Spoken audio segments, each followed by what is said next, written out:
about the potential of a quarterback competition at training camp. Basically says maybe there's a controversy between Chase Daniel and Sam Bradford. But, John, did Doug Peterson just clear that up for you during that press conference?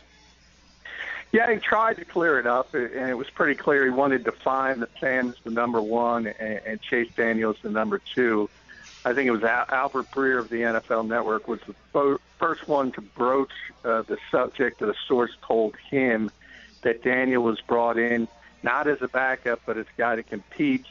And then all of a sudden, if you look at the contracts, you start to put two and two together because Chase is getting a lot of money for a backup, and that's one thing because he got a lot of money in Kansas City for being a backup. So he's considered one of the better backups in football. But he's certainly got the opportunity as far as incentives to really be up there as far as the starting range. So if he does become the starter, he'll be compensated for it. And you just get the feeling that Doug Peterson's very, very comfortable with Chase Daniel. And then the second part of the conspiracy theory is Sam Bradford's signing bonus. It hasn't been paid out, and there's two installments to it. One is March 18th, so that's coming up very, very quickly. And the other isn't until September 1st. So that has people thinking, well, you know what? Howie Roseman might trade this guy. And for all the people who say it's not possible, I say look at what he did with Byron Maxwell and DeMarco Murray. And if you look at the rest of the league in flux at that particular position, starts with Denver, the Super Bowl champions, who lose Brock Osweiler to Houston. Then you have San Francisco, who Colin Kaepernick wants out. There's trade talks, possibly of him going to Denver, maybe Cleveland, maybe the New York Jets. A lot of moving parts. So, hey, the stranger things have happened. Let's just say I wouldn't fall over if the Philadelphia Eagles traded Sam Bradford in the coming weeks. Wow. So you think that even though he did say, Peterson, we are not entertaining offers for Sam Bradford, he's our number one, you would not be shocked if they still traded him? Yeah, I don't know if you saw Doug's press conference or heard it, but while the words came out, he stumbled at the beginning of it, and it was like he was trying to collect his thoughts to say the right thing. It's possible it's just the fact that you do 100 interviews, and sometimes you do. You just fumble over your words. Lord knows I do it on this show all the time. But it's just another thing where he didn't immediately say, no, Sam's our number one. Had to think about it, had to think about where to go with this. I would say if I'm Sam Bradford, look, if he's here, he's going to be the number one quarterback. I don't think this is, as it was painted by Albert Breer, as a true competition. I don't think that at all. I think it's either he's going to get moved and flipped as far as the deal goes, or he's going to be the starting quarterback and Chase Daniel's the backup, and he'll play if Sam gets hurt or he's ineffective or something of that nature. So I don't think it's a full-fledged competition, but I also wouldn't rule out the fact that the way Howie Roseman does business, maybe Sam Bradford was plan B if they couldn't get what Doug Peterson wanted and Chase Daniel. That's the way I'm looking at it. John, we listened to the press conference. It sounds like you got to watch it and listen to it at the same time. What was your interpretation then if you're reading the tea leaves about Doug Peterson's comments on Mark Sanchez? Yeah, he's gone. There's no question. As clear, he made Sam Bradford's number one, Chase Daniel's number two, and we're still thinking about number three. They have McLeod Bethel Thompson. They signed a few weeks ago. He's sort of a veteran journeyman. He'll have an opportunity. Mark Sanchez is not going to be on this team. It's just a matter of can they get a seventh-round pick, or will they eventually release him? So, John, are you surprised then that yesterday, maybe Sanchez doesn't have any value, but before that Chase Daniel news got out that maybe they would have tried to move Sanchez? Do you think that's something they're going to try to do? They tried to do, no interest?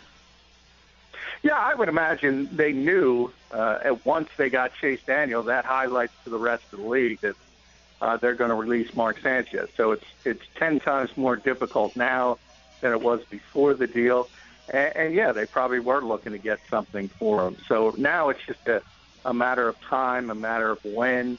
But certainly Mark Sanchez is not going to be on the Philadelphia Eagles next season. Talk with John McMullen, 97.3 ESPN.com. By the way, Chase Daniel is speaking, and they asked him, when you signed here, were you offered a chance to start? His answer, John, was, I signed to help the Eagles win a Super Bowl. So, politically very, correct, very being very safe. PC. Yeah. So he's a smart guy. He's a smart guy. That's what Chase understands. He's not going to come out and say and rock the boat whether or not the incentives that were given to him were portrayed as the fact. Look, if we are able to move on from Mark Sanchez and you do become the starter, you're going to be compensated for it. That's how I think the deal was structured. But if he's going to be the backup quarterback, he's going to be the backup quarterback, and he's still going to be one of the highest paid backups in the league. So when you look at it from his perspective, it's a guy who's, I think, had 77 career NFL throws. So it's not exactly a guy with a long resume that can.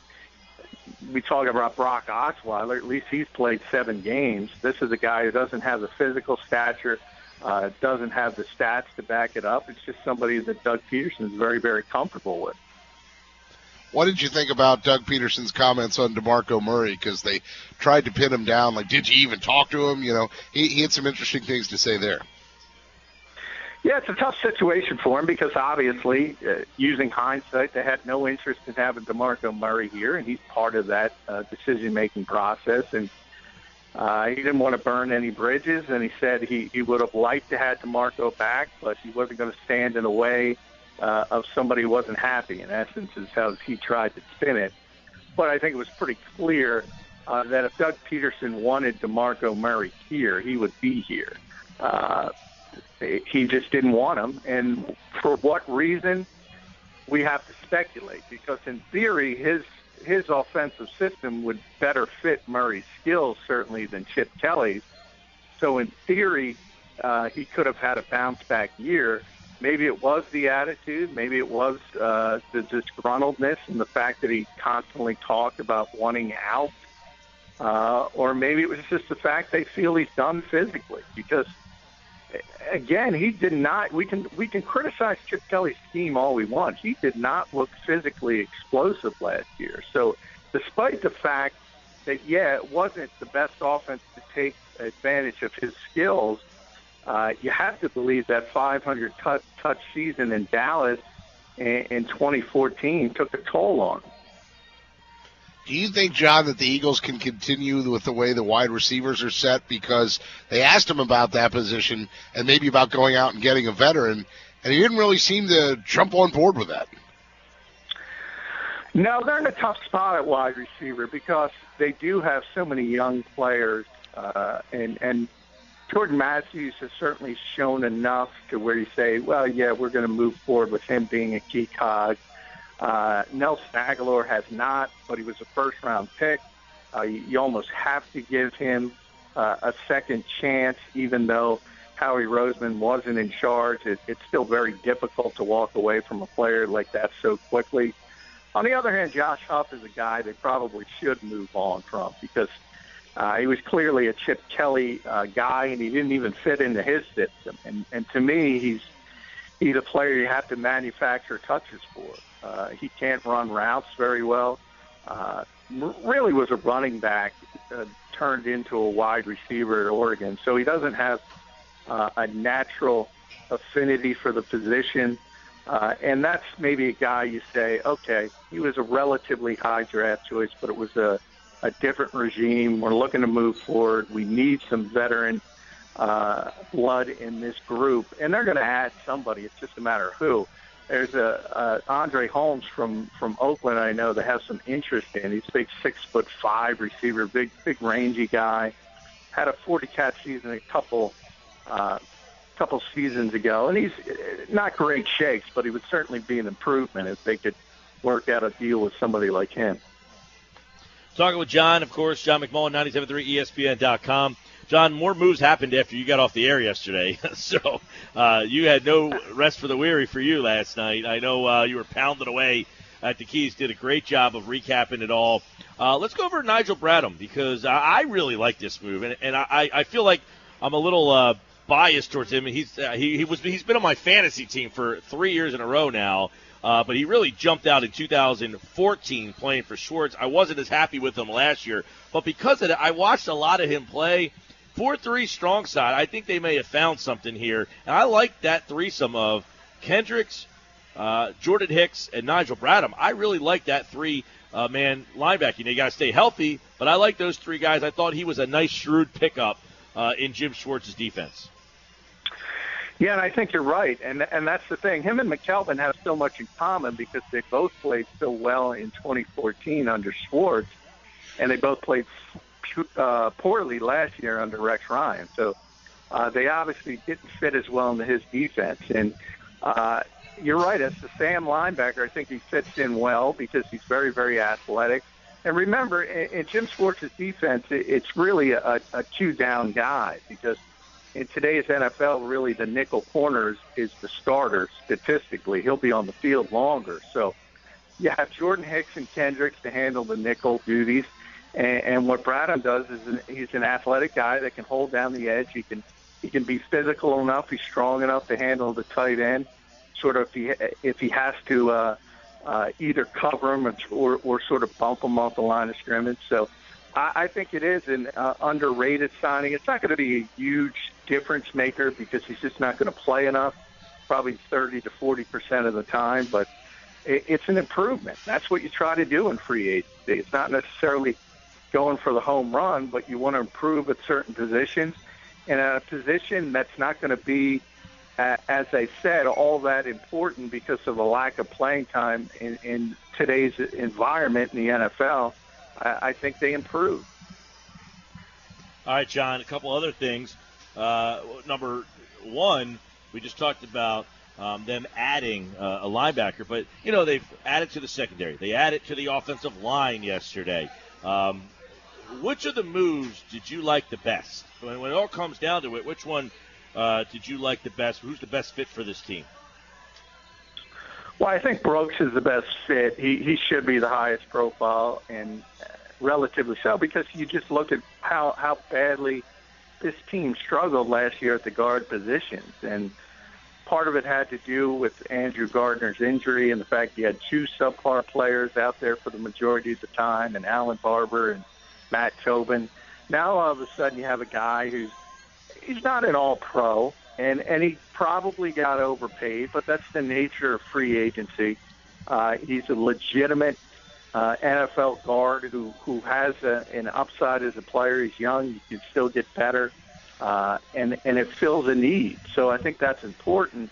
And we kind of addressed it a little bit yesterday.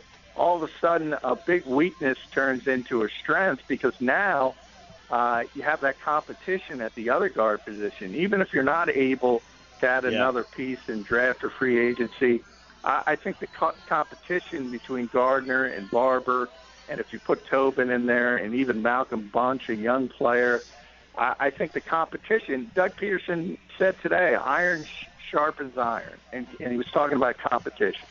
And competition makes everybody better, and I think that'll help the Eagles. Johnny also talked about the height of Brooks. I didn't quite follow that. What was your interpretation of why 6'5" was 6'3", 6'2", 6'4"? What was that about? Well, he's very tall for a guard. The theory in the NFL is you want interior linemen to be a little bit shorter in the 6'2", 6'3" range is what Doug was talking about, the prototype for that particular position. Generally, when you get up to 6'5", 6'6", you're tackled simply because it becomes more difficult for the quarterback to throw the football. You can throw it in the back of somebody's helmet. Right. Conversely, John, that was kind of the problem with Danny Watkins. He wanted to be a tackle, but he was too short to really go out and play tackle. His arms were too short, and that's why they didn't view him as a tackle. But he would always tell me when I hosted the show with him was, man, the Eagles are the only team that won't let me play tackle. He was very frustrated by that. Yeah, and you do. I mean, that's why they look. That's why when we joke about hand size with quarterback, with offensive tackles, it's arm length, and that's the thing. They want guys with long arms who are very lengthy because it's more difficult to get around them for edge rushers, and that's just the nature of it. But good players are good players. You look at a guy like Alex Boone from San Francisco, a 3-time Pro Bowler. And he moved on to Minnesota in free agency. He's 6'8", playing guard. So if you're good, you're good.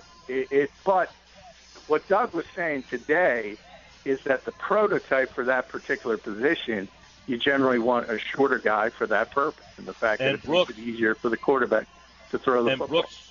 Brooks, John, has played some tackle too, so there is a possibility that once Peters' tenure's up, that they bounce him out to the right tackle spot, and, he is a now more prototypical right tackle.